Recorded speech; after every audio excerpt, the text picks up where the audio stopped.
तो chemical properties हम लोगों ने शुरू की हुई है। अभी केमिकल प्रॉपर्टीज़ को हम लोग कंटिन्यू करते हैं। तो पहली chemical property metals and non metals दोनों में ही हम लोगों ने जो पढ़ी थी कि अगर आपके पास कोई मेटल होता है तो मेटल एयर में मौजूद ऑक्सीजन के साथ किस तरीके से रिएक्ट करेगा। ठीक है, इवन मेटल्स के अलावा जो आपके नॉन मेटल्स होते हैं उन नॉन मेटल्स की भी आपके एयर के साथ कैसी रिएक्शन होगी। एयर यानी कि basically I am talking about O2, ये पार्ट हम लोग पढ़ चुके हैं। ठीक है, अच्छा अभी जो हम लोग सेकेंड पार्ट पढ़ने जा रहे हैं वो है अगर आपके पास एक मेटल है या फिर अगर आप लोगों के पास नॉन मेटल है और अगर आप इसको वाटर के साथ रिएक्ट करवाओगे तो मेटल या फिर कोई भी नॉन मेटल ये वाटर के साथ किस तरीके से रिएक्ट करेगा, ये आपका आज का टॉपिक है। अभी इस टॉपिक को पढ़ने से पहले कुछ बेसिक बातों का आपको ख्याल रखना है। वो ये बेसिक बात मतलब पहला रूल नंबर 1, हर मेटल की रिएक्टिविटी किसी भी रिएक्शन या फिर किसी भी रिएक्शन में किसी भी पर्टिकुलर सबस्ट्रेट की रिएक्टिविटी, सबस्ट्रेट मतलब जिस पर रिएक्शन होगी, ठीक है, तो किसी भी सबस्ट्रेट की जो रिएक्टिविटी है वो अलग अलग रहती है। कोई कम रिएक्टिव होता है, कोई ज़्यादा रिएक्टिव होता है। जस्ट लाइक अर्लियर हमने ये चीज़ पढ़ी कि आप लोगों के जो लिथियम, सोडियम, पोटाशियम जैसे लोग हैं वो O2 के साथ कितने वायलेंटली रिएक्ट करते हैं, बट उसी के उलट में अगर आपके पास एल्यूमिनियम है तो उसकी रिएक्शन इतनी वायलेंट नहीं होती। गोल्ड और सिल्वर, प्लैटिनम वगैरह की तो रिएक्शन आप उनके मुकाबले कह सकते हो कि बिल्कुल भी वायलेंट नहीं होती। तो इनडायरेक्टली कहने का मतलब ये है कि different metals have different reactivity. ठीक है, जैसे अगर हम ये देखें कि अर्थ प्लैनेट में जितने भी पर्सन्स हैं उनके रिलीजन, कास्ट और उनके नेशनैलिटी पे अगर कमेंट ना करते हुए आप किसी भी कंट्री का कोई भी इंसान पकड़ लो तो हर इंसान चाहे किसी भी जेंडर का क्यों ना हो, किसी भी एज ग्रुप का क्यों ना हो, उसका नेचर, बिहेवियर, पर्सनालिटी अलग होती है। तो उसी तरीके से आपके पास जितने भी मेटल्स हैं, ठीक है, different metals have different reactivity. आप ऐसा नहीं कह सकते क्यों सोडियम तुम तो इतने ज़्यादा रिएक्टिव थे और अरे पोटेशियम तुम उससे ज़्यादा रिएक्टिव क्यों हो, या कैल्शियम तुम उससे कम रिएक्टिव क्यों हो। सबकी रिएक्टिविटी का ऑर्डर अलग चलता है। ठीक है, तो हो सकता है कोई पर्टिकुलर चीज़ पानी के साथ रिएक्ट कर रही हो और हो सकता है कोई पर्टिकुलर मेटल पानी के साथ रिएक्ट नहीं कर रहा हो। ठीक है, ये चीज़ पॉसिबल है। तो ये हो गया हम लोगों का रूल नंबर 1। रूल नंबर 2 हमको ये देखना है, आप यहाँ पे पानी की रिएक्टिविटी के बारे में बात करें। पानी is what? It is H2O molecular formula. अब H2O यहाँ पे टोटल 3 स्टेट में एग्जिस्ट करता है, ये हम सभी लोग जानते हैं। एक आइस के फॉर्म में एग्जिस्ट करता है, that is in solid state. एक एग्जिस्ट करता है आप लोगों के लिक्विड स्टेट में यानी कि वाटर के फॉर्म में, और एक एग्जिस्ट करता है आप लोगों के स्टीम के फॉर्म में यानी कि भाप। सॉलिड, लिक्विड और गैस, इन 3 फिजिकल स्टेट्स में वाटर है। हम लोग अभी कोई भी रिएक्शन फिलहाल 10th सिलेबस में ऐसी नहीं पढ़ेंगे कि आप बताइए फलाना मेटल की रिएक्शन आइस के साथ क्या होगी, आप बताइए फलाना नॉन मेटल की रिएक्शन आइस के साथ क्या होगी। So we are not going to study the part of ice, बराबर।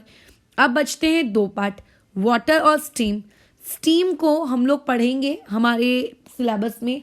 Steam is nothing but the gaseous state of water, यानी कि अगर आप H2O को, ठीक है, गैसियस फॉर्म में आप यूज़ करते हो तो उसी चीज़ को हम लोग क्या कहते हैं? स्टीम कहते हैं। जैसे अगर घर में कोई सब्जी वगैरह बन रही है, उसके ऊपर आपने ढक्कन लगा कर रखा है, सो जब आप उस ढक्कन को उठाते हो तो आपको कुछ वेपर्स बाहर निकलते हुए दिखते हैं, है ना। That vapours are what? Steam. ठीक है, किसकी है वो? आपके H2O का स्टीम है वो। अच्छा, अब बात आती है वाटर की। तो वाटर को देखो यहाँ पे हम अगेन 2 पार्ट में क्लासीफाई करेंगे। पहला पार्ट हम लोगों का ये रहेगा कि आप जो वाटर यूज़ कर रहे हो वो ठंडा पानी यूज़ कर रहे हो रिएक्शन को करवाने के लिए, कि आप रिएक्शन को करवाने के लिए आप गर्म पानी यूज़ कर रहे हो। ठीक है, बराबर है कि आप उसको ठंडा पानी यूज़ कर रहे हो कि आप उसमें गर्म पानी यूज़ कर रहे हो।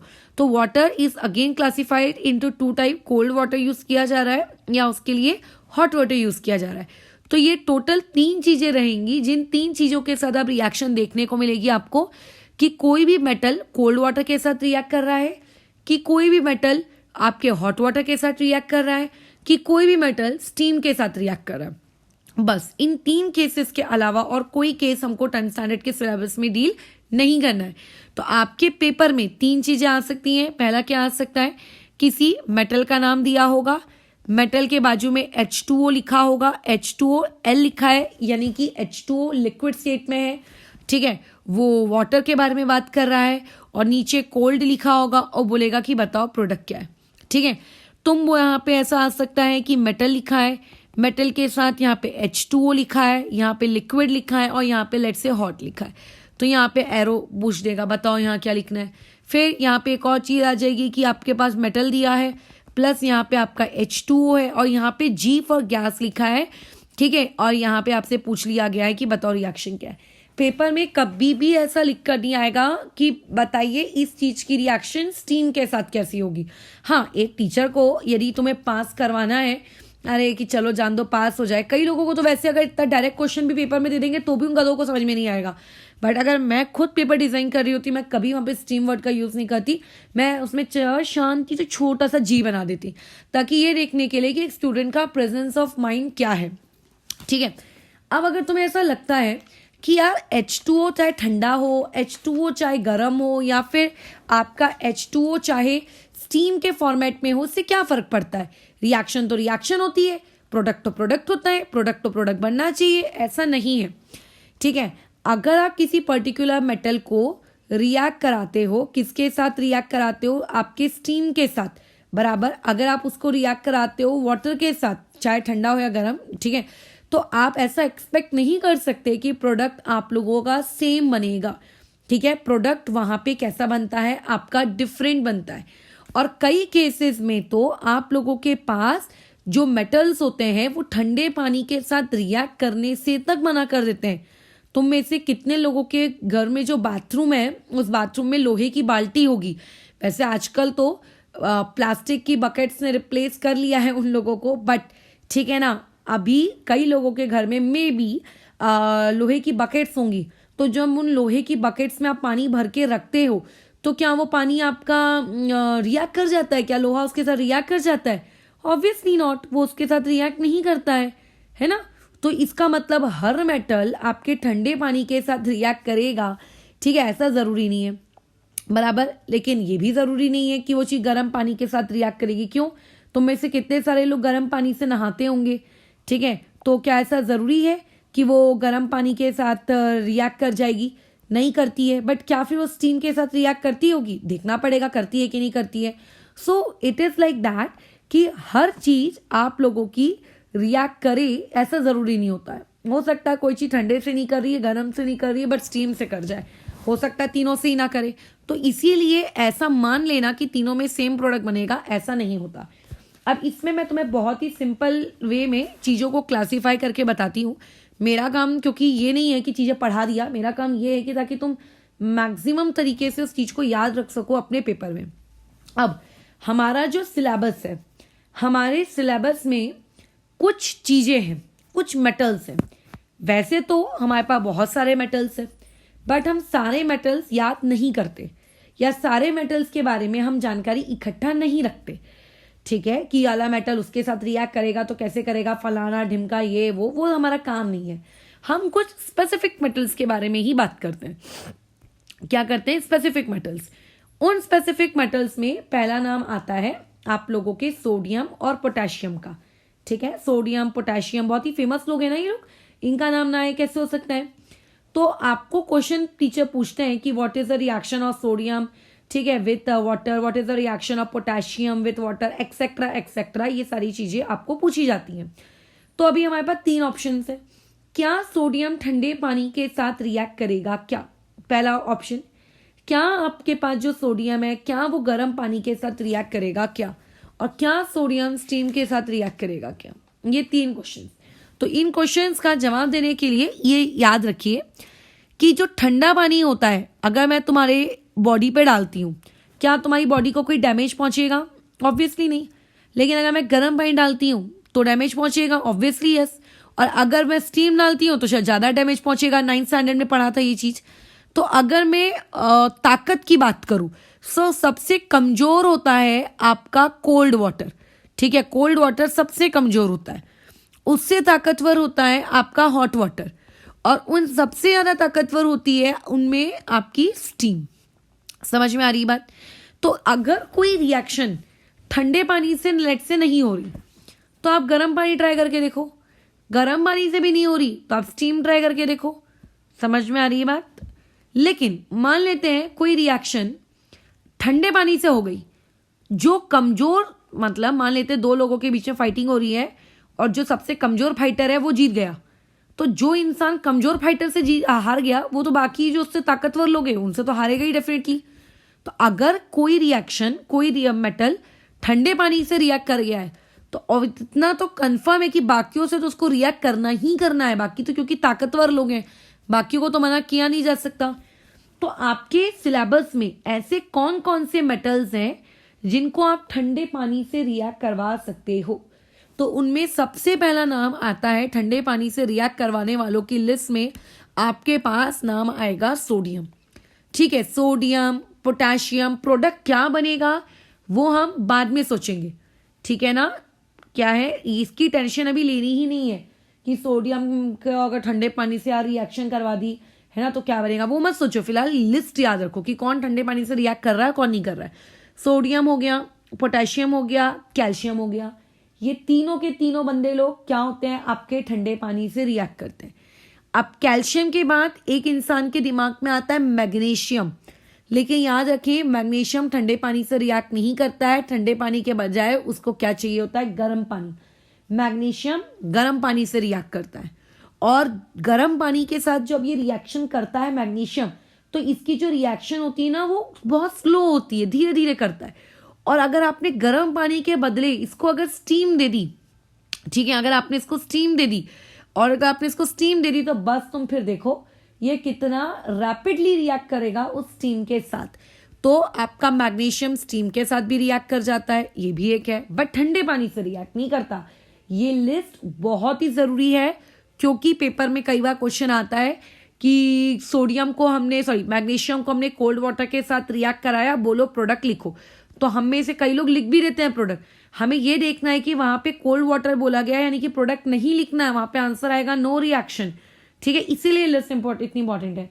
मैग्नीशियम के अलावा और ऐसे कौन कौन से लोग हैं जो ठंडे पानी के साथ रिएक्ट नहीं करते, ठीक है, तो देखते हैं, उनके बारे में भी आ जाते हैं।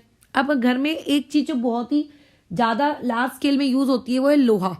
जो आपका आयरन है ना तो वो ठंडे पानी से रिएक्ट करता है ना वो गर्म पानी से रिएक्ट करता है, लेकिन हाँ ये बेचारे को, इसी आयरन को अगर आप स्टीम से रिएक्ट कराओगे तो ये स्टीम से रिएक्ट करेगा।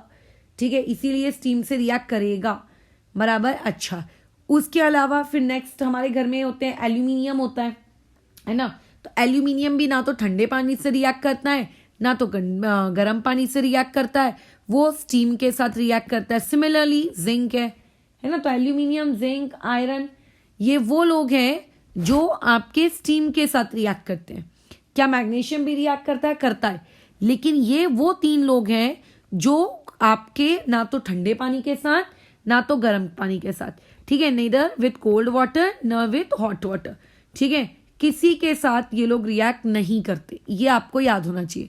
कल को यहाँ से कोई क्वेश्चन आ गया, ठीक है, कि बताइए आप ऐसे कुछ एलिमेंट्स के नाम कि जो ना तो ठंडे पानी से रिएक्ट कर रहा है ना तो गर्म पानी से, तो पता होना चाहिए कि हमें लिस्ट में किसको रखना है और किसको नहीं रखना है। एक ऐसे एलिमेंट का नाम पूछ लिया जो ठंडे पानी और के साथ तो रिएक्ट नहीं करता बट गर्म पानी के साथ करता है, तो उसका नाम पता होना चाहिए। तो ये जो मैग्नीशियम है, ये मैग्नीशियम आपके हॉट वाटर के साथ करता है, हॉट वाटर के साथ, और साथ ही साथ में किसके साथ करता है, स्टीम के साथ करता है। तो ये वो पार्ट हो गया। So therefore this list is important. क्या कुछ कठिन है? क्या नहीं, मात्र आपको कितने एलिमेंट्स का याद रखना है, 7 एलिमेंट्स का। 7 एलिमेंट में पहले 3 कौन है, सोडियम, पोटेशियम, कैल्शियम, ये तीनों ठंडे से करते हैं। तो जो चीज ठंडे से करती है वो गर्म से ना करे ऐसा तो हो नहीं सकता, तो गर्म से भी ये लोग करेंगे। ये जो ऊपर के 3 लोग हैं ना, ये तीनों लोग ऊपर वाले ये तीनों के तीनों लोग यहाँ गर्म पानी से भी रिएक्ट करेंगे, और जो चीज़ ठंडे से रिएक्ट कर सकती है वो गर्म से भी कर सकती है, और वही सेम चीज़ आप लोगों की स्टीम के साथ भी रिएक्ट कर सकती है। जो कमज़ोर के साथ फाइटिंग हार जाएगा वो पहलवान के सामने कैसे जीतेगा बताओ। तो सोडियम पोटेशियम कैल्शियम ये सबके साथ रिएक्ट करते, बट क्वेश्चन में कभी भी सोडियम पोटेशियम कैल्शियम के बारे में ना पूछा जाएगा, उनके बारे में पूछा जाएगा। किन के बारे में? आपसे मैग्नीशियम के बारे में पूछा जाना है, या फिर आपसे आयरन, एल्यूमिनियम और जिंक के बारे में पूछा जाना है। बस यही हम लोगों की कहानी है। ठीक है, चलो अब आगे कंटिन्यू करते हैं। तो ये एक जनरल इन्फो हो गई, ये आप लोगों का रूल नंबर 2 सेट हो गया। अच्छा, रूल नंबर 3 में हम लोगों ने लिस्ट बना ली। रूल नंबर 3 इसलिए इंपॉर्टेंट है कि कब हम लोगों को पेपर में नो रिएक्शन लिखना है ये हमें पता होना चाहिए। रूल नंबर 4 क्या है उसको देखते हैं। Rule number 4 is because quite important. Rule number 4 में हमें ये पता होगा कि जब हमारा मेटल है, मेटल को अगर आपने बोला कि जा मेटल तुम वाटर के साथ रिएक्ट करो, किसके साथ आपने कहा मेटल को रिएक्ट करने के लिए? वाटर के साथ। चाहे वाटर ठंडा हो चाहे वाटर गर्म हो, उससे टेंशन नहीं लेने का। मेटल को आपने बोला वाटर के साथ रिएक्ट कर, वाटर का मतलब होता है आपको ऐसा H2O के बाजू में लिक्विड यानी कि L लगा हुआ लिखा हुआ दिखेगा। तो मेटल और वाटर रिएक्ट करके बनाएंगे मेटल हाइड्रोक्साइड। क्या बनाएंगे वो दोनों रिएक्ट करके? Metal hydro oxide. Metal hydro oxide मतलब क्या?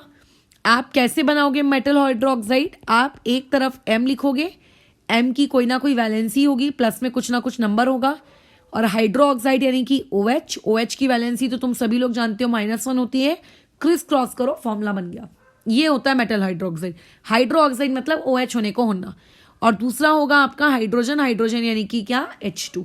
तो ये वाली चीज आपको मिलेगी हमेशा जब जब एक मेटल किसके साथ रिएक्ट करेगा? वाटर के साथ। हमेशा मतलब हमेशा, हमेशा मतलब हमेशा।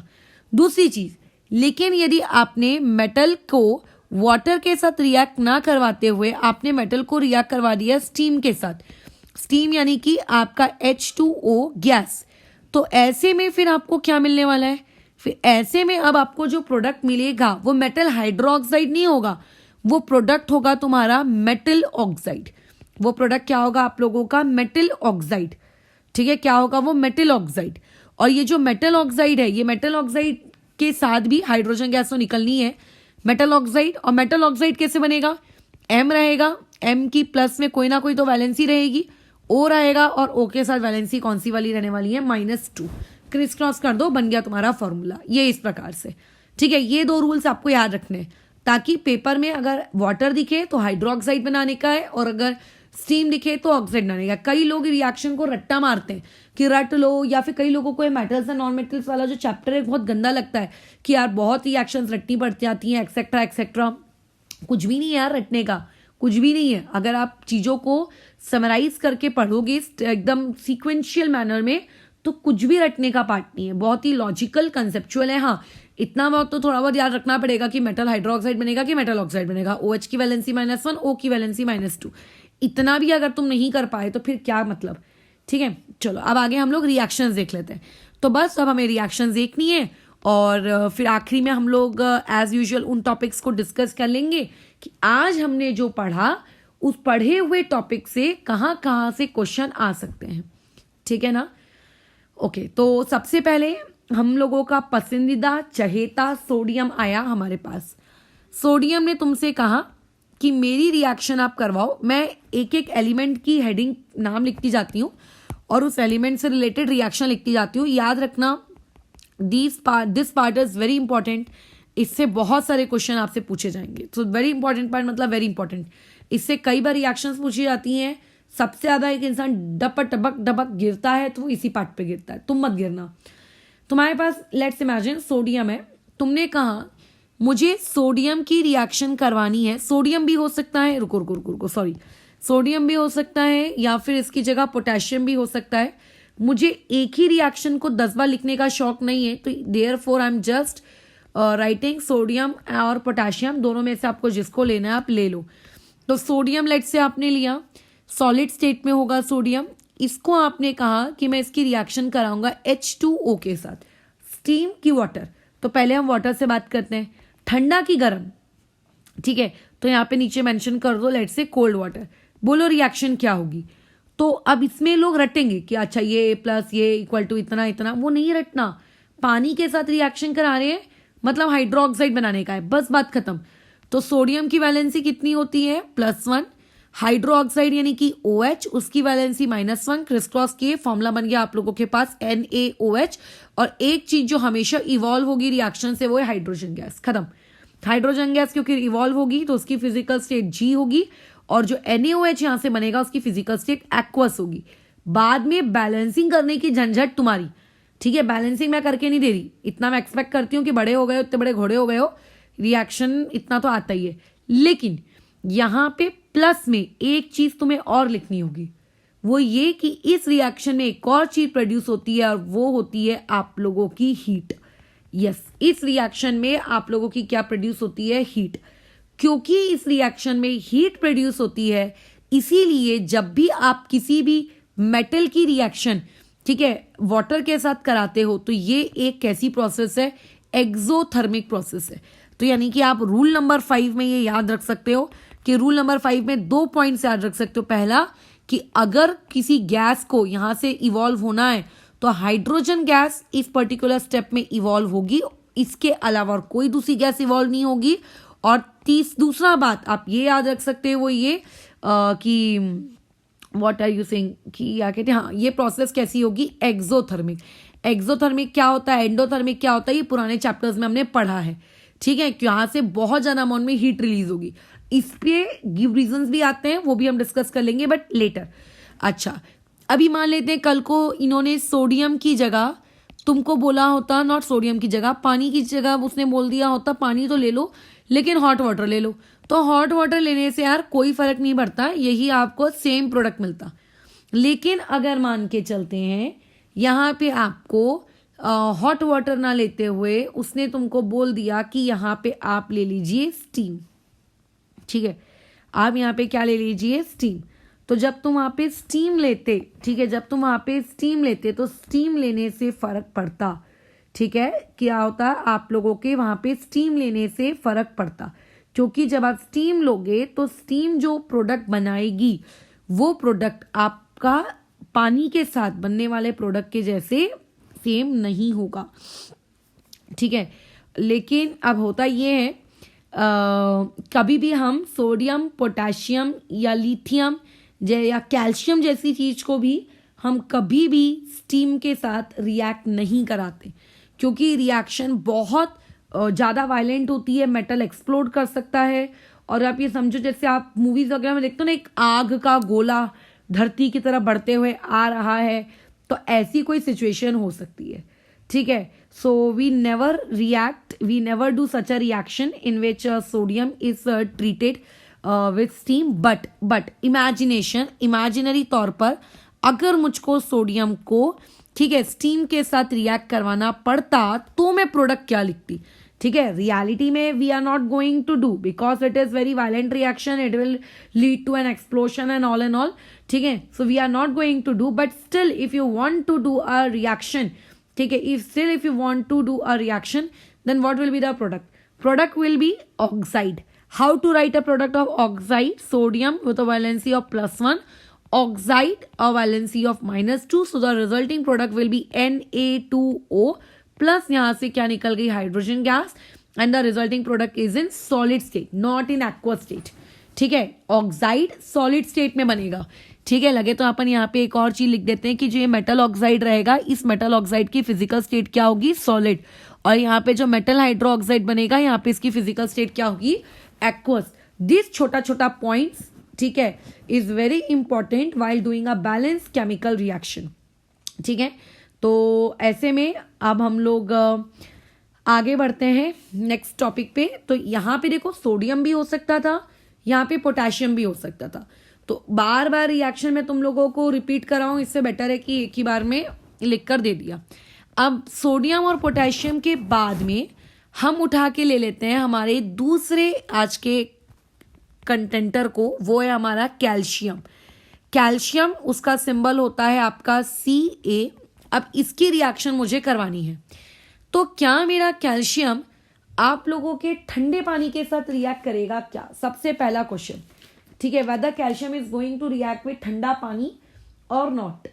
तो ऐसे में आप लोगों का यस, कैल्शियम ठंडे पानी के साथ रिएक्ट करता है, उसमें कोई दिक्कत नहीं है। कैल्शियम का फिजिकल स्टेट सॉलिड, आपने उसको H2O के साथ रिएक्ट कराया, दैट इज लिक्विड, और उसके बाद अभी आपने जो पानी आप इस्तेमाल कर रहे हैं वो ठंडा है, तो नीचे लिख देंगे कोल्ड। एरो क्या बनेगा पानी के साथ रिएक्शन में? हमेशा हाइड्रो ऑक्साइड। तो कैल्शियम की वैलेंसी +2, OH की valency -1, so the resulting product will be Ca, यहाँ पे OH, यहाँ पे आ जाना है +H2। क्या यहाँ पे हीट निकलेगी क्या? ठीक है, यहाँ पे भी हीट निकलती है, बिल्कुल निकलती है, लेकिन थोड़ी ऊपर वाली रिएक्शन के कंपेयर में यहाँ पे आप लोगों की हीट कम होती है। ठीक है, आपका कैल्शियम भी ठंडे पानी के साथ रिएक्ट करेगा।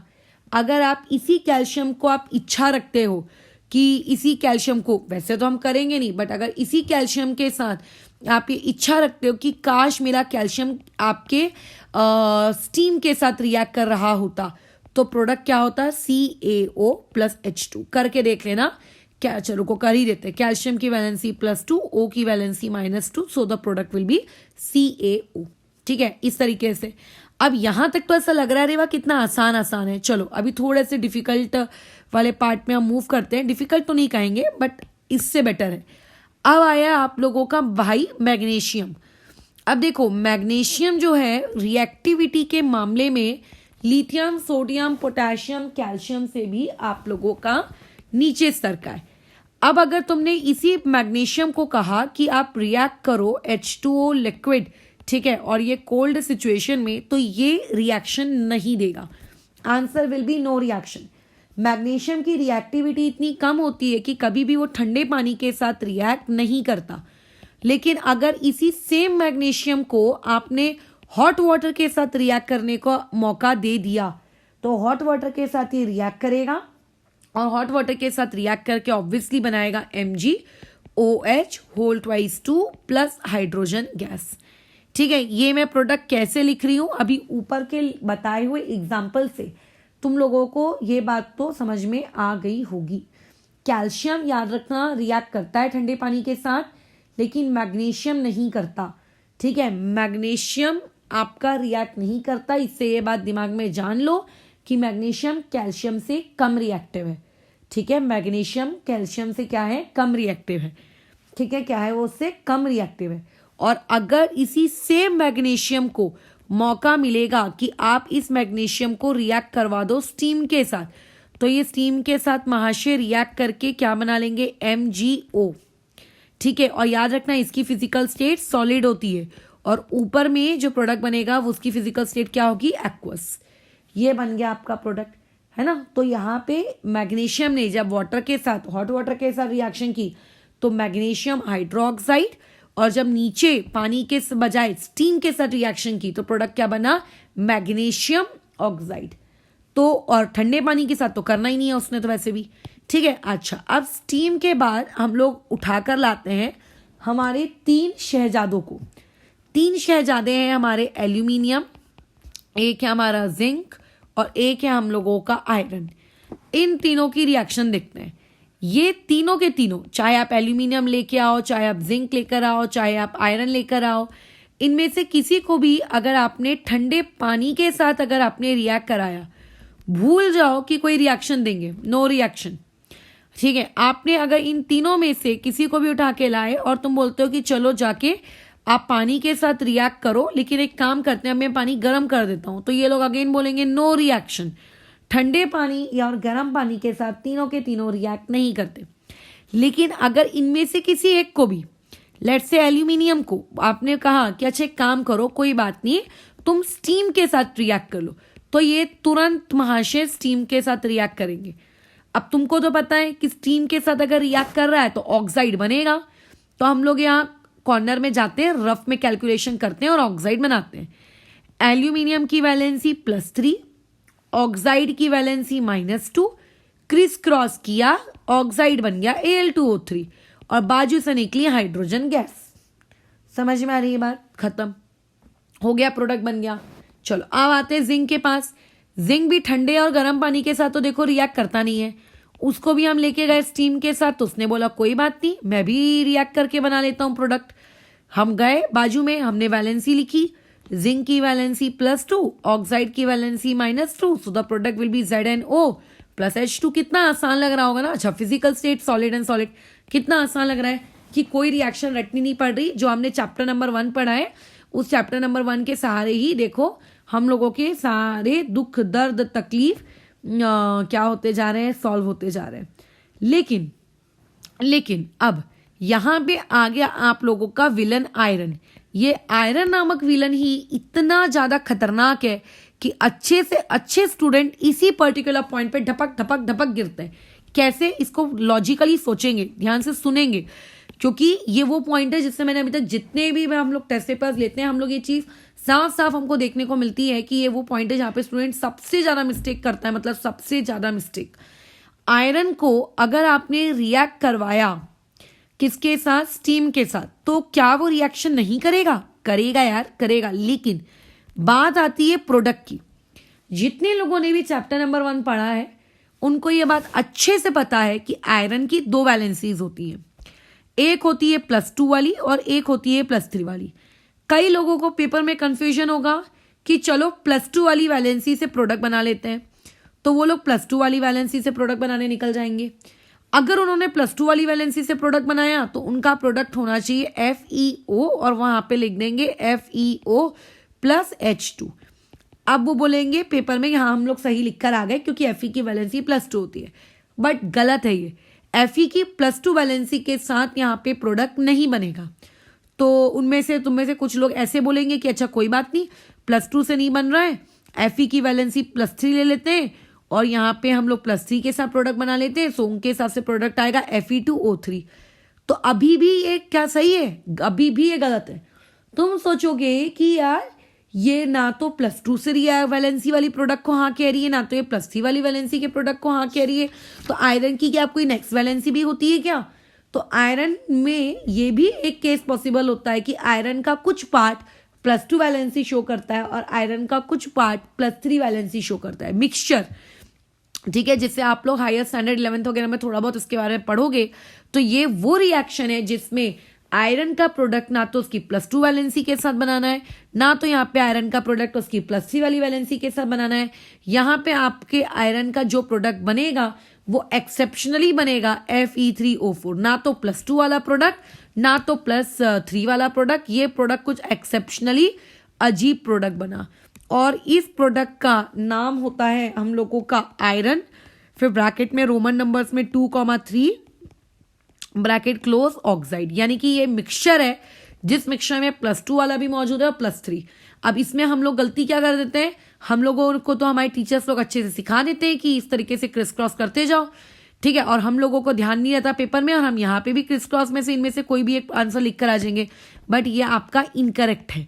ठीक है, आपको ये वाला प्रोडक्ट याद करना पड़ेगा कि आयरन के केस में ये प्रोडक्ट Fe3O4 बनता है। ठीक है, तो ये हम लोगों ने देखो कर लिया केस। अब इसमें आखिरी चीज जो तुम्हें याद रखनी है कि अभी भी आपके पास कुछ मेटल्स ऐसे हैं, जैसे आपके पास एक मेटल है लेड, आपके पास है कॉपर, ठीक है, आपके पास है सिल्वर, आपके पास है गोल्ड। ये मेटल चाहे गर्म पानी लो, ठंडा पानी लो, चाहे किसी के साथ भी रिएक्ट, स्टीम लो, किसी के साथ भी लो, किसी के साथ रिएक्शन नहीं करेंगे। चाहे आप तीनों में से कोई भी केस ले लो, ये किसी के साथ भी रिएक्शन नहीं करेंगे। बस खत्म हो गई हमारा पार्ट। कितना सिंपल सा था, है ना, कितना सिंपल था। कुछ भी इसमें ऐसा टफ पार्ट नहीं था, एकदम फटाफट फटाफट फटाफट सब डन हो गया। ठीक है, याद रखना एक चीज, जो ठंडा पानी के साथ रिएक्ट करती है, गर्म पानी से भी रिएक्ट करती है, स्टीम के साथ भी रिएक्ट करती है, वो कौन है? Sodium, potassium, calcium. जो ठंडे पानी से रिएक्ट नहीं करती, गर्म से करती है, स्टीम से करती है, मैग्नीशियम। जो सिर्फ गर्म से करती है वो है आयरन, जिंक, एल्यूमिनियम। जो किसी के साथ नहीं करती, सिल्वर, गोल्ड, कॉपर और आपका लेड। ठीक है, बराबर। रिएक्शन में सभी चीज लॉजिकल है कि अगर पानी के साथ रिएक्ट कराओगे तो हाइड्रोक्साइड बनेगा, अगर आपने उसकी रिएक्शन क्या कहते हैं स्टीम के साथ करवा दी तो आप लोगों के पास क्या बनेगा? ऑक्साइड बनेगा। हाइड्रोक्साइड यानी कि OH रखना है, वैलेंसी -1 और प्रोडक्ट लिख लेना। ऑक्साइड में O रखना है और वैलेंसी -2 लिखकर प्रोडक्ट लिख लेना। ठीक है, लेकिन हाइड्रो ऑक्साइड वाले एक्वस फिजिकल स्टेट के होंगे, ऑक्साइड वाले आपके सॉलिड फिजिकल स्टेट के होंगे। सिर्फ एक एक्सेप्शन आएगा रास्ते में और वो एक्सेप्शन होगा आयरन का।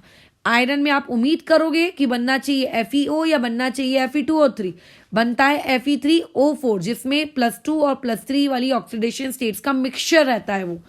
ठीक है, अच्छा अब ये जो हमने आज का टॉपिक पढ़ा, इस टॉपिक से क्या कोई गिव रीजन क्रिएट किया जा सकता है क्या?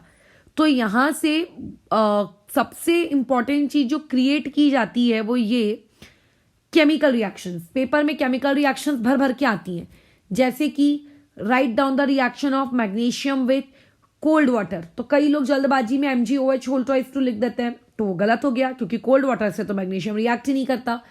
बहुत ही फेमस रिएक्शन है what is reaction of iron with steam, तो वो आप लोगों का वहां गलत हो जाता है। कई बार क्वेश्चन आ जाता है what is reaction of water on iron, तो हम लोग जल्दी में उसको Fe3O4 लिख देते हैं, बल्कि आयरन तो वाटर के साथ रिएक्ट ही नहीं करता। सो केमिकल रिएक्शन बेसिकली इस पार्ट से बहुत इंपॉर्टेंट है और काफी क्वेश्चन केमिकल रिएक्शन से पूछे जाते हैं। बट हाँ, गिव रीजंस भी इस पार्ट से आ सकते हैं। जैसे गिव रीजन आता है सबसे पहला कैल्शियम वाले पार्ट से। ये कैल्शियम वाला पार्ट आप लोगों के गिव रीजन के नाम पे बहुत फेमस है। ठीक है, कैसे ये फेमस है? कैल्शियम वाले पार्ट पे एक छोटा सा गिव रीजन बनता है, वो ये बनता है कि अगर मान लेते हैं ये कंटेनर है, ये कंटेनर है, इस कंटेनर में अगर मान लेते हैं आपने वाटर रखा है और आपने ऊपर से एक कैल्शियम टुपुक से डुबका दिया, घर पे करके देख लेना, चूना वाली प्रोसेस में कर देना, तो अब ये देखोगे कि आपका जो कैल्शियम है वो पानी के नीचे डुबकता नहीं है। ठीक है, वो सिंक नहीं होता, वो ऊपर में फ्लोट करता है। तो यहां से एक क्वेश्चन यहां से क्रिएट होकर आ जाता है कि कैल्शियम फ्लोट्स ओवर वाटर। ठीक है, क्या कि आपका जो कैल्शियम है वो क्या कर रहा है? फ्लोट कर रहा है ओवर वाटर, वाटर के ऊपर फ्लोट कर रहा है। ये आपका सबसे पहला क्वेश्चन यहां से क्रिएट होता है। सबसे पहला टॉपिक अगर कोई टीचर यहां से क्रिएट करेगा तो वो ये वाला रहता है कि बताइए ऐसा क्यों। 2 लाइन का छोटा सा, ठीक है, आप लोगों का क्या कहते हैं क्वेश्चन है। ठीक है, वो ये कि कैल्शियम, ठीक है, कैल्शियम और वाटर इन दोनों की जब रिएक्शन होती है तो इन दोनों की रिएक्शन में से H2 गैस क्या होती है? इवॉल्व होती है। हर जगह होती है, ऊपर सोडियम पोटेशियम में भी हो रही है, नीचे कैल्शियम में भी हो रही है। लेकिन ऊपर सोडियम और पोटेशियम में साथ ही साथ में ये हीट निकलती है। ये हीट बहुत ही हाई क्वांटिटी में होती है। तो ये जो हीट होती है ना, उस हाइड्रोजन गैस को जो कि वहां पे पैदा हुई उस रिएक्शन में, उसको जला देती है। ठीक है, हाइड्रोजन गैस पैदा हुई और हाइड्रोजन गैस को वो जला देती है। तो सोडियम और पोटेशियम में as soon as hydrogen gas produce होती है, ठीक है, उतने ही जल्दी वो जला भी दी जाती है। किसके द्वारा? रिएक्शन के द्वारा स्वयं ही, क्योंकि उसकी हीट ही इतनी ज्यादा होती है। ठीक है, हीट ने हाइड्रोजन गैस को मार डाला। लेकिन कैल्शियम में जब हाइड्रोजन गैस इवॉल्व होती है वहां पे हीट ज्यादा नहीं निकलती। ठीक है, यहां पे हीट आप लोगों की बहुत कम होती है। ठीक है, यहां पे जितनी भी हीट निकली, मैं ये नहीं कह रही कि हीट इवॉल्व नहीं हो रही, यहां पे हीट इवॉल्व होती है, लेकिन जो इवॉल्व हीट होती है is not sufficient for the hydrogen gas to catch fire. ठीक है, वो हाइड्रोजन गैस को जलाने के लायक नहीं है। ठीक है, आपकी जो हीट है वो हाइड्रोजन गैस को जला नहीं सकती। अब हाइड्रोजन गैस तो नहीं जली, वो तो बच गई। अब ये बची हुई हाइड्रोजन गैस क्या करती है? इस हाइड्रोजन गैस के जो बबल्स होते हैं, ये बबल्स क्या होते हैं? आपकी मेटल से जाके चिपक जाते हैं। ठीक है, ये जो लेट्स से मैंने इन बबल्स को रेड कलर से इंडिकेट किया है, ये हाइड्रोजन गैस के बबल्स ऐसे चिपक जाते हैं मेटल सरफेस को जाकर। ये क्या है? आपके H2 गैस के बबल्स हैं। और ये H2 गैस के बबल्स जब आपकी मेटल की सरफेस पे चिपक जाते हैं, ठीक है, तो ऐसे केस में अब वो बेचारे को क्या करवाने लगते हैं? फ्लोट करवाने लगते हैं। खत्म। ठीक है, हाइड्रोजन गैस जली नहीं और जली नहीं जली, तो इसकी वजह से क्या हो गया? अब यहाँ पे हम लिख लेते हैं पहले तो कि जो ये आप लोगों की H2 गैस थी, ये H2 गैस, ठीक है, इसके जो बबल्स थे, ये H2 गैस के जो बबल्स हैं वो जाके क्या हो गए? स्टिक हो गए। किसकी? मेटल की। स्टिक्स ऑन मेटल सरफेस, या फिर कह सकते हो कैल्शियम की सरफेस। कैल्शियम की सरफेस पे जाके स्टिक हो जाते हैं बस। और इसी कैल्शियम की सरफेस पे स्टिक हो जाने की वजह से आपके कैल्शियम को वो क्या करवाते हैं, फ्लोट करवाते हैं पानी के ऊपर। ठीक है, समझ में आया, ये एक रीजन यहां से क्रिएट होता है। अब कैल्शियम मैग्नीशियम से तो ज्यादा रिएक्टिव है, ये तो तुम मानते हो ना, कि अभी इसमें कोई किसी को कोई डाउट है? ऑब्वियस है, कैल्शियम ठंडे पानी से रिएक्ट कर सकता है, मैग्नीशियम ठंडे पानी से रिएक्ट नहीं कर रहा है, मतलब मैग्नीशियम कमजोर है। तो जब कैल्शियम ताकतवर हुआ फिर भी उसके अंदर कम हीट थी, तो मैग्नीशियम तो बेचारा कमजोर है। ठीक है, तो ऐसे में बताओ, क्या मैग्नीशियम के अंदर में जो हीट होगी, क्या वो हीट हाइड्रोजन गैस को मार सकती है? तुम बोलोगे नहीं। तो देयरफॉर मैग्नीशियम भी क्या करता है, फ्लोट करेगा over water, floats over water, ये भी पानी के ऊपर में फ्लोट करेगा। क्योंकि कैल्शियम जो कि इससे ज्यादा ताकतवर था, उसमें जब इतनी हीट पैदा करने की क्षमता नहीं थी, तो मैग्नीशियम के पास कहां से आएगी? तो ये भी आप लोगों का फ्लोट करता है। ठीक है, और इसका भी सेम वही आप रीजन लिखोगे, सेम वही ऊपर वाला रीजन। तो चाहे मैग्नीशियम के लिए क्वेश्चन पूछा जाए या चाहे कैल्शियम के लिए पूछा जाए, आंसर विल बी सेम। ठीक है, एल्यूमिनियम, जिंक और आयरन, इनसे किसी भी प्रकार का कोई गिव रीजन क्रिएट नहीं होता है। हाँ, बट यहां से रिएक्शंस प्रोड्यूस होती हैं, क्योंकि लोग यहाँ पे क्या करते हैं, गड़बड़ मचा देते हैं। ठीक है, बहुत गड़बड़ मचा देते हैं। अच्छा, रिएक्शंस के प्रोडक्ट लिखने में ऊपर आ जाते हैं टॉप में। क्या इस सोडियम पोटेशियम वाले पार्ट से क्या कोई गिव रीजन क्रिएट कर होता है क्या? तो हाँ, यहाँ वाले पार्ट से भी हम लोग गिव रीजन क्रिएट कर सकते हैं। वो ये कि why sodium potassium are not kept in water. ठीक है, यहां से जो गिव रीजन क्रिएट होगा, वो ये गिव रीजन ये क्रिएट होता है कि why not kept in water. यहां से होता है कि वाई आपका जो भी सोडियम है या फिर जो पोटेशियम है, यार क्या हो गया स्कोर को, why sodium comma potassium are not kept in water. इसको हम पानी में क्यों नहीं रखते? जैसे लास्ट क्लास में हमने ये सीखा था कि सोडियम कॉमा पोटेशियम, या ठीक है, इनको हम हवा में नहीं रखते। तो यहां पे अब हम लोगों को आंसर जस्टिफाई करना है कि इनको हम लोग पानी में क्यों नहीं रखते। ठीक है, क्योंकि ड्यूरिंग दिस रिएक्शन, यहाँ पे सबसे पहली बात ये, ठीक है, कि इस रिएक्शन के दौरान बहुत ज्यादा हीट इवॉल्व होती है। ठीक है, large amount of heat is evolve. खतरनाक मतलब खतरनाक, एकदम ही खतरनाक, बहुत ज्यादा अमाउंट की यहां से हीट निकलती है।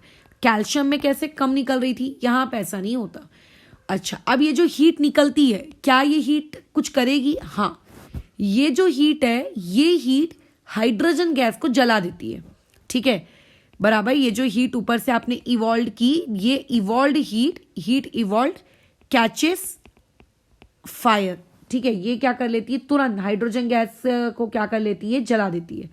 ठीक है, इवॉल्व हाइड्रोजन हीट इवॉल्व नहीं, हीट प्रोड्यूस आएगा, हीट प्रोड्यूस, एक मिनट, हीट प्रोड्यूस्ड। ठीक है, catches fire in H2 gas. ठीक है, इन H2 गैस, जो भी हाइड्रोजन गैस वहां बन रही थी उसमें ये आग लगा देगी, बराबर। और अब आग अगर लग गई तो देयरफॉर आप लोगों के लिए दिक्कत हो जाएगी। सो देयरफॉर हम लोग उसको पानी में नहीं रखते। सो देयरफॉर उसको कहाँ रखते हैं बताओ? उसको हम लोग क्या रखते हैं, कीप इन कैरोसिन। तो कैरोसिन में रखने की दो वजह है, आप पानी में रखोगे तो भी आग लग रही है, और अगर ऑक्सीजन में रखोगे तो भी आग लग रही है, इसीलिए उसको रखा जाता है कैरोसिन में। लेकिन एक सबसे इंपॉर्टेंट चीज, इन्हीं सोडियम और इन्हीं पोटेशियम के ग्रुप का एक और मेंबर है जिसको हम लोग भूल रहे हैं, और वो मेंबर है आप लोगों का लिथियम। ये जो लिथियम नामक प्राणी है, इस लिथियम नामक प्राणी को भी क्या कैरोसिन में रखना चाहिए? तो याद रखना, कई लोगों को ऐसा लगता है कि सोडियम को रखते हैं, पोटेशियम को रखते हैं, ठीक है, तो कैरोसिन में लिथियम को भी रखना चाहिए, क्योंकि वो तो उनसे भी ज्यादा रिएक्टिव है। ठीक है, तो इसमें हम लोगों का आंसर है नहीं, लिथियम को हम लोग आपके मिट्टी के तेल के अंदर नहीं रखते। ठीक है, इसीलिए नहीं रखते क्योंकि मिट्टी के तेल की डेंसिटी ऑफ लिथियम, ठीक है, क्या होती है, कम होती है। किससे कम होती है? Density of kerosene. ठीक है, और जिस चीज की डेंसिटी कम होती है वो कभी डूबता नहीं है। जैसे लकड़ी कभी डूबती है पानी में, नहीं, हमेशा ऊपर फ्लोट होती रहती है ना। तो जिस चीज की डेंसिटी कम होती है वो कभी डूबता नहीं है। तो आपका जो लिथियम है वो कभी भी क्या नहीं होगा, डूबेगा नहीं। नेवर सिंक इन कैरोसिन, वो कभी भी कैरोसिन में डूबेगा नहीं। अगर डूबेगा नहीं तो फिर क्या करेगा, वो फ्लोट करेगा। और अगर वो फ्लोट करेगा कैरोसिन पर, इसका मतलब वो हवा के कांटेक्ट में आ जाएगा। ठीक है, फ्लोट ओवर कैरोसिन। तो अब हवा के कांटेक्ट में आ गया तो मतलब ही क्या रहा, फिर तो रिएक्ट कर जाएगा। इसीलिए उसको कभी हम लोग इसमें नहीं रखते, कैरोसिन में नहीं रखते। तो फिर उसको कहाँ रखेंगे, बताओ फिर कहाँ रखें। So therefore they are kept in paraffin wax strips. मतलब पैराफिन मतलब छोड़ो तो मतलब क्या है वो आप बाद में सीख लेना हायर क्लासेस में। लेकिन पैराफिन की वैक्स स्ट्रिप्स में उसको बंद करके रखा जाता है। ये कभी कोई तुमसे नहीं पूछेगा बोर्ड एग्जाम्स में कि उसको कहाँ रखते हैं। ये एक जीके फैक्ट है, ठीक है, कहाँ कैसे स्टोर करते हो ये कोई नहीं पूछेगा। बट हाँ, ये पूछा जा सकता है कि लिथियम को क्यों नहीं रखते। और इवन ये गिव रीजन तो बहुत ही फेमस है कि कैल्शियम और मैग्नीशियम क्यों फ्लोट करते हैं। ये सारी चीजें आप लोगों को पता होनी चाहिए, ठीक है। अब वैसे ही जैसे हमने मेटल वाला पार्ट कवर किया, ठीक है, जैसे हमने मेटल वाला पार्ट कवर किया, हमारे सिलेबस में तो नॉन मेटल भी है। तो अभी जब आपने मेटल की रिएक्शन O2 के साथ पढ़ी थी तो उसी दिन मैंने तुम्हें नॉन मेटल्स की रिएक्शन O2 के साथ भी पढ़ा दी, ताकि मेटल नॉन मेटल हमारा साइमल्टेनियसली कवर होता जा रहा है। तो जैसे आज हम लोगों ने मेटल की रिएक्शन किसके साथ पढ़ी, वाटर के साथ पढ़ी, तो वैसी लगे हाथ नॉन मेटल की रिएक्शन भी पढ़ी लो, किसके साथ, वाटर के साथ, ताकि दोबारा अलग से हम लोगों को पढ़ने की आवश्यकता ना हो। तो इसमें आप लोगों को कुछ भी नहीं पढ़ना है, सिंपल सा एक फैक्ट याद रखना है कि अगर आपके पास कोई भी नॉन मेटल होगा और आप अगर उसको वाटर के साथ रिएक्ट करवाओगे, ठीक है, वाटर ले लो या फिर स्टीम ले लो, जो वट एवर यू टेक, तो वहां पे, ठीक है, क्या होगा, कुछ भी नहीं होगा। नो, यहाँ मतलब कुछ भी नहीं होगा ऐसा नहीं तो नहीं बोलना चाहिए, no H2 gas is evolved, ठीक है। अभी क्या होता है, नो H2 गैस इवॉल्व्ड, यहाँ पे किसी भी प्रकार की कोई भी हाइड्रोजन गैस इवॉल्व नहीं होगी, ठीक है, नहीं होगी, बराबर। क्यों नहीं होगी उसमें मत घुसो फिलहाल, लेकिन यहाँ पे कोई हाइड्रोजन गैस इवॉल्व नहीं होगी। तो मेटल और नॉन मेटल दोनों केस में क्या है, हाइड्रोजन गैस इवॉल्व नहीं होती है। अब क्योंकि इस पार्ट में हम लोग आपके इसके बारे में बात कर रहे हैं, क्या कहते हैं, मेटल नॉन मेटल की, और इस पार्ट में हाइड्रोजन गैस का जिक्र हुआ है, तो थोड़ा सा अपन रिवीजन भी कर लेते हैं कि अगर आपको कल को पेपर में हाइड्रोजन गैस का टेस्ट पूछ लिया जाए तो हाइड्रोजन गैस का टेस्ट होता है पॉपअप साउंड। अगर किसी को अब याद नहीं आ रहा है तो थोड़ा सा अपने फर्स्ट चैप्टर को काइंडली रिवाइज कर लीजिए, काफी नीड है आपको उसकी, ठीक है। अच्छा, और नीचे एक एक्सपेरिमेंटल सेटअप है, वो हम लोग देख लेते हैं। ये एक्सपेरिमेंटल सेटअप आपकी एनसीईआरटी की किताब से ही मैंने उठाया है। तो ऑब्वियसली इस टॉपिक से आपको क्वेश्चन पूछे जा सकते हैं, डायग्राम बेस्ड सवाल। इस साल तो वैसे भी बहुत ज़्यादा वेटेज है आप लोगों के पेपर में, इस बार तो वो भी आएंगे ना, वैल्यू बेस्ड क्वेश्चंस भी आने वाले हैं। जो एनसीईआरटी में छोटा छोटा डब्बा दिया होता है एक्टिविटी के नाम पर, या छोटा छोटा डब्बा दिया होता है जीके फैक्ट्स के नाम पर, वो भी आप लोगों का इस साल से क्वेश्चन में आ सकता है।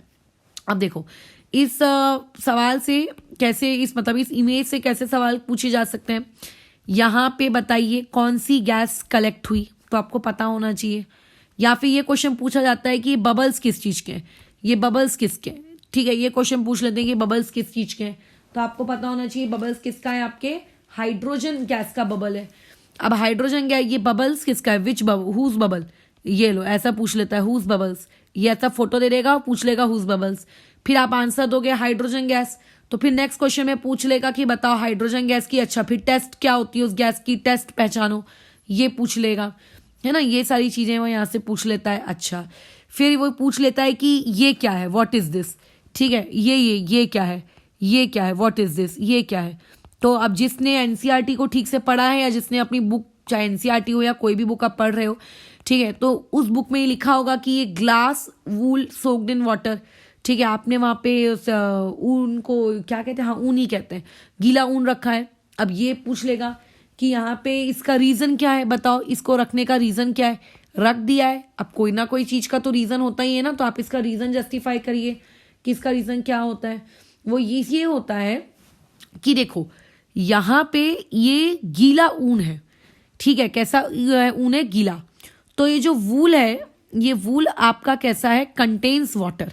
वूल में क्या होता है? वाटर कंटेन होता है।